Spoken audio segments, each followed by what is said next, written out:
Here's what nobody's telling you about Pokrovsk. While the Western press celebrates Ukrainian resilience and Russian incompetence, the ground truth reveals something far more calculated, far more brutal, and infinitely more revealing about how modern wars are actually fought. We're watching one of the most significant battles of this entire conflict unfold, and what's happening there exposes the fundamental lie at the heart of the Ukraine narrative. Russia has spent nearly 2 years grinding toward this single logistics hub, hemorrhaging an estimated 30,000 casualties every single month, according to Western military analysts, burning through 5 divisions worth of armored vehicles just to advance 40 kilometers. Think about that. 5 complete divisions of tanks and fighting vehicles, the backbone of any conventional military, sacrificed for 25 miles of scorched Ukrainian earth. The International Institute for Strategic Studies estimates Russia lost 8,800 armored vehicles in just the first 2 years of this war, rapidly depleting Soviet-era stockpiles that can never be replaced. And yet, they keep coming. Why? Because Pokrovsk isn't just another town, it's the linchpin. It's the railway junction that feeds Ukraine's entire eastern defense. Lose it, and the whole Donbas line risks collapse. The Ukrainians understood this perfectly. They built a fortress, constructed a 600-mile defensive system, fortified every approach, and then, here's the critical part, they made the Russians pay in blood for every meter. Ukrainian commanders report neutralizing 300 Russian soldiers every single day in the Pokrovsk direction alone. Every single day. This isn't war. This is industrial-scale attrition, a meat grinder operating at a tempo that would make World War I generals blanch. But here's where it gets interesting, and this is what Alex Krainer has been trying to tell anyone who'll listen. This isn't about Pokrovsk. It's about what Pokrovsk represents. The financial oligarchies controlling Western policy don't care about Ukrainian lives, Russian lives, or the economic devastation of Germany, France, and Britain. They're willing to sacrifice entire European economies to maintain their colonial grip on global power structures. They put leaders in place who talk only of Ukraine and dream only of war with Russia, while their own societies collapse under the weight of this proxy conflict. And Russia walks straight into this calculated hell because the alternative, allowing NATO's fortress belt to remain intact, would mean accepting strategic encirclement for generations. So they paid the price. Tens of thousands of dead, mountains of destroyed equipment, all for a single logistics hub. But here's what the mainstream analysis misses. Neither side can afford to lose Pokrovsk. For Ukraine, it's existential, the gateway to their heartland. For Russia, it's the proof of concept that their campaign can still achieve strategic objectives despite catastrophic costs. And for the Western financial powers orchestrating this whole nightmare, it's just another chapter in humanity's greatest prey-predator relationship, where nations are sacrificed on the altar of hegemony, and the blood of soldiers becomes the currency of imperial decline. Now let me walk you through what's really happening on the ground at Pokrovsk, because the disconnect between the official narrative and the brutal reality is staggering. Russian forces entered the city in early November, and by early December they controlled most of the urban area, but this isn't the swift, decisive victory Moscow's propaganda machine wants you to believe it is. This is something far more revealing about the nature of modern warfare and the desperation driving both sides of this conflict. Think about the timeline here. Russia began its offensive operation toward Pokrovsk after capturing Avdiivka in February 2024. That's nearly 2 years of grinding, methodical advance for what amounts to 40 kilometers of Ukrainian territory. 2 years. And the cost? The center grouping of forces lost around 104,000 men trying to take Pokrovsk this year, with at least 47,000 confirmed dead. Let that sink in. That's more than twice the number of American soldiers killed in the entire Vietnam War, sacrificed for a single logistics hub in eastern Ukraine. This isn't warfare in any conventional sense. This is industrial-scale human sacrifice dressed up as military strategy. But here's where it gets interesting, and this is where you need to understand the mechanics of how Ukraine constructed this trap. They didn't just fortify Pokrovsk, they created a kill zone, a calculated system designed to bleed Russia white. The city sits on a nearly 600-mile-long defensive system that Ukraine's been building since the war began. Every approach to the city was mapped, mined, pre-targeted by artillery. The Ukrainians knew exactly where Russian forces would have to advance, and they prepared accordingly. They turned every street, every building, every tree line into a potential grave for Russian soldiers. And Russia charged straight into it anyway. Why? Because the alternative was worse. See, this is what the Western media completely misses when they talk about Russian incompetence or Ukrainian heroism. Both narratives are cartoon versions of a much darker reality. Russia needs Pokrovsk because without it, their entire Donbass campaign stalls. Pokrovsk is the largest plant for coking coal production in Ukraine, providing half of Metinvest's coal volume used to produce steel. Lose Pokrovsk, and Ukraine's steel industry survives. Let Ukraine's steel industry survive, and they keep producing armor, ammunition, the sinews of war. Russia couldn't afford to bypass it, couldn't afford to leave it in Ukrainian hands, so they paid the price, and that price was catastrophic. British defense analyst Michael Clark estimated Russians were losing 1,000 men killed or wounded per day on average during the Pokrovsk offensive. Think about that rate of attrition. 1,000 casualties every single day. That's 42 men every hour. One casualty every 85 seconds around the clock for months on end. The Soviet Union, at its most brutal in Afghanistan, never sustained losses at this tempo. This exceeds World War I casualty rates in some of the bloodiest battles of that war. And yet the Russians keep coming, wave after wave, because the men pulling the strings in Moscow have made a calculation that Russian lives are cheaper than the strategic cost of failure. Now, the Ukrainian side of this equation is equally grim, though they're far more secretive about their losses. What we do know is that Ukrainian commanders report discipline, morale, and exhaustion problems, with many newly mobilized soldiers having little to no training. Ukraine's been press-ganging men off the streets, giving them 2 weeks of training if they're lucky, and throwing them into the meat grinder at Pokrovsk. These aren't the motivated volunteers who held Kyiv in 2022. These are exhausted, terrified civilians who never wanted to be soldiers, forced into a battle they have almost no chance of surviving. The Ukrainian military command knows this. They know they're sacrificing these men, but they also know that every day they hold Pokrovsk is another day the rest of their defensive line stays intact. Let me give you a sense of what this looks like on the ground. As of early January, Pokrovsk's electric grid failed for what officials said would be the last time, with thousands of civilians enduring winter without running water and with gas pipelines shut down. The city that once housed 60,000 people is now a ghost town, with maybe 7,000 stubborn souls refusing to evacuate despite the daily hell of artillery barrages and drone strikes. Central heating no longer operates, and people warm their apartments with electric heaters or gas burners while Russian glide bombs level entire city blocks around them. This is what modern war looks like when you strip away the propaganda. It's not about democracy versus authoritarianism. It's about civilians freezing to death in their own homes, while two militaries destroy an entire city to deny it to the other side. And here's the really crucial part that connects this to the larger geopolitical picture. The battle for Pokrovsk isn't about Pokrovsk at all. It's about what Pokrovsk represents in the grand chess game between Western financial oligarchies and the emerging multipolar world order. The powers orchestrating Western policy aren't concerned with Ukrainian sovereignty or Russian aggression in any genuine sense. They're concerned with maintaining their grip on the global economic system that's sustained their power since the end of World War II. Ukraine is the arena where this battle is being fought, but the stakes are global. Think about who benefits from this war continuing. Not Ukrainians who are watching their country be systematically destroyed, not Russians whose economy is being warped by military mobilization and whose young men are dying in staggering numbers, not Europeans whose industries are collapsing under the weight of energy sanctions and whose populations are bearing the economic cost of supporting Ukraine's war effort. The only beneficiaries are the defense contractors raking in billions, the financial institutions managing the flow of aid money, and the geopolitical strategists who see Ukraine as a battering ram to weaken Russia regardless of the human cost. Here's what's really happening at the strategic level. Since January 2024, Russia has captured less than 5,000 square kilometers along the entire front line, advancing at an average rate of just 135 meters per day.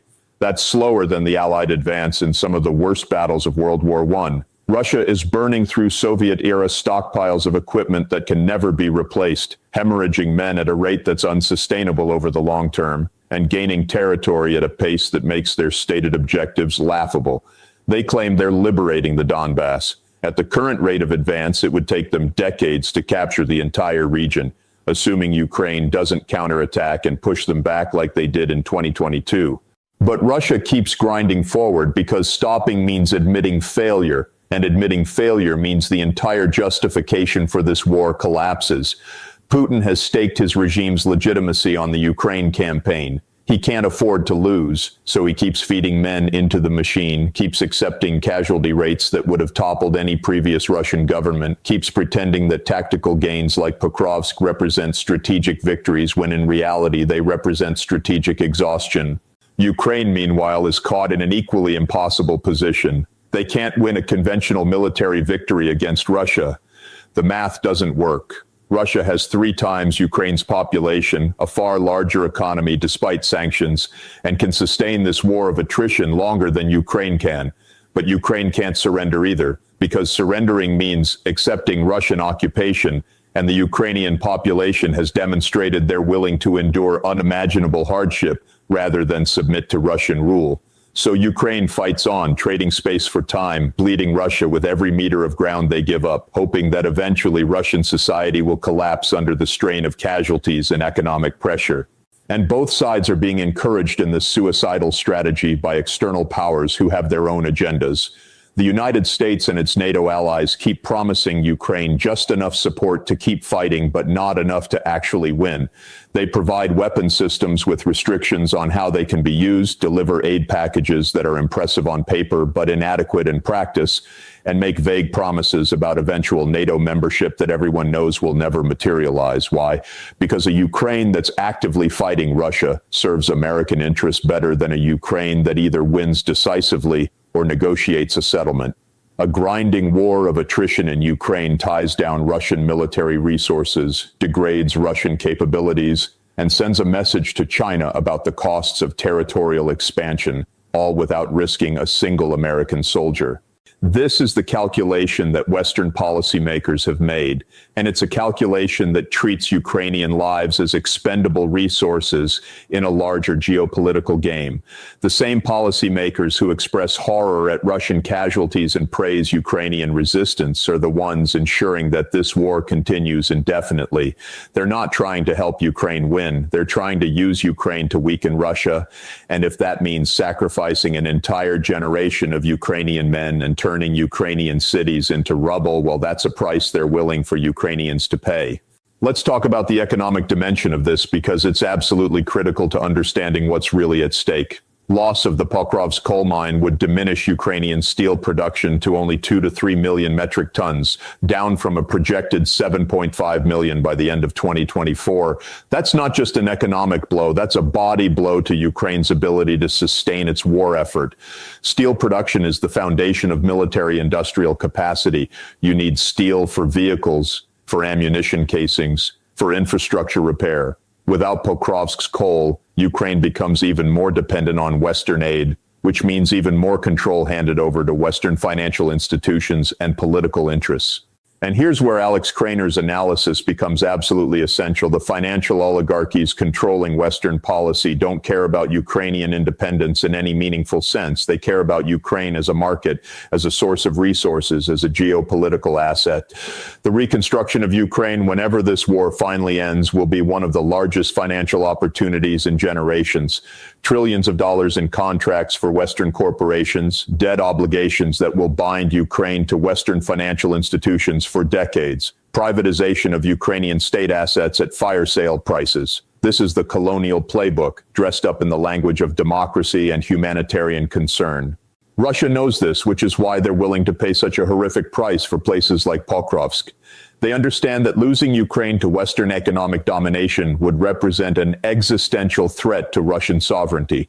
If Ukraine becomes a fully integrated NATO member with Western military bases on Russian borders, if Ukrainian resources and industry become captive to Western capital, if Ukraine serves as a model for regime change in other post-Soviet states, then Russia faces strategic encirclement and eventual subjugation. So from Moscow's perspective, any cost is acceptable to prevent that outcome, even if it means sacrificing tens of thousands of Russian soldiers in places like Pokrovsk. The trap at Pocrovsk, then, is really a trap for both sides. Ukraine built a fortress designed to make Russia bleed, and Russia is obligingly bleeding but refusing to stop. Ukraine is achieving its tactical objective of inflicting massive casualties, but it's losing territory and exhausting its own forces in the process. Russia is achieving its territorial objectives, but at such an enormous cost that the victories ring hollow. Both sides are trapped in a dynamic where stopping means losing, so they keep going, keep sacrificing their soldiers, keep destroying their societies, all while the oligarchies pulling the strings continue to profit from the carnage. And this brings us to the human dimension of what's happening, which is the most horrifying aspect of all this. Civilians remaining in Pocrovsk tell reporters they have pensions of $65 per month and nowhere else to go, warming themselves in apartments with boarded-up windows while explosions echo outside. These are people who didn't choose any of this, who just want to live their lives in peace, who are now trapped between two militaries fighting over their city like dogs fighting over a bone. They're not pawns in some geopolitical game to them. They're people with families, with memories tied to this place, with nowhere else to call home. And they're being sacrificed just like the soldiers on both sides, because the people making the decisions don't have to live with the consequences of those decisions. The Ukrainian military command makes decisions from headquarters in Kiev or even further west. Russian military command makes decisions from Moscow. American policymakers make decisions from Washington. None of them have to watch their children freeze to death in a basement while artillery shells pulverize their neighborhood. None of them have to make the choice between staying in their home and risking death or abandoning everything they've ever known to become a refugee with no prospects and no future. That disconnect, that fundamental disconnect between the people making decisions and the people suffering the consequences of those decisions, is what enables this war to continue. Let me tell you what the end game looks like from here, because it's not pretty for anyone involved. Most military analysts acknowledge Russia has more troops and firepower, with between 30 and 60 attacks each day near Pokrovsk. Ukraine is simply running out of men, running out of equipment, running out of options. They can keep fighting, keep bleeding Russia, but the trajectory is clear. Unless something fundamentally changes, either through direct NATO intervention or through internal collapse in Russia, Ukraine will continue to lose territory. The question isn't whether Ukraine can hold Pokrovsk indefinitely. The question is how long they can delay the inevitable and how many lives will be lost in that delay.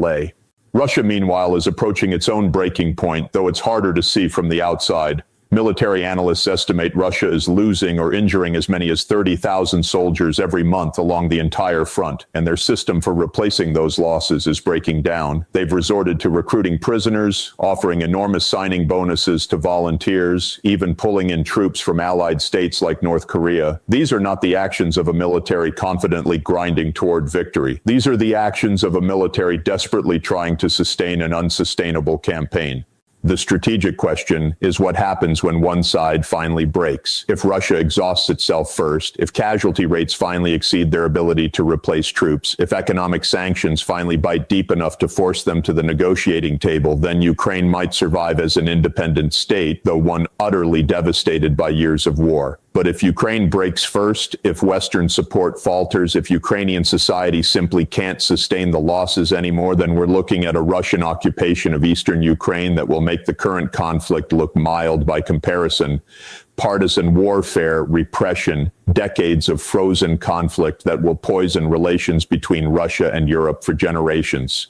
And here's the really dark part that nobody wants to talk about. Both outcomes benefit the Western oligarchies orchestrating this mess.